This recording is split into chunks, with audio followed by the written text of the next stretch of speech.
সেইখানে দেখা যায় 38/42 নামে সে মামলা জারি করছে।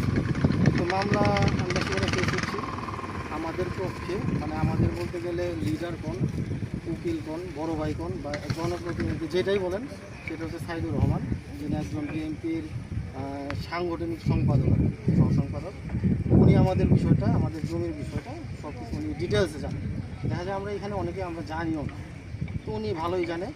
তো ওনার কাছে যদি আপনারা একটু সেটা ধরেন বা জিজ্ঞেস করেন যে আমাদের জমির বিষয়টা কি, তো আপনারা ভালো জানতে পারবেন।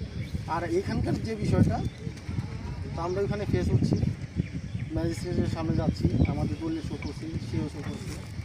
তো সেইখানে দেখা যায় তার যে জিনিসগুলা সে বলতেছে যে আমি ক্রয় করছি তার কাছ থেকে, যে জমিদার ছিল হরিশচন্দ্র, তার যে পরম্পরায় তার স্ত্রী ছিল নলিরবালা, এবং তিনি নাকি তার একজন পোষ্যপুত্র তৈরি করছিল, নাম ছিল তার শম্ভু, তাদের কাছ থেকে নাকি সে ক্রয় করছে।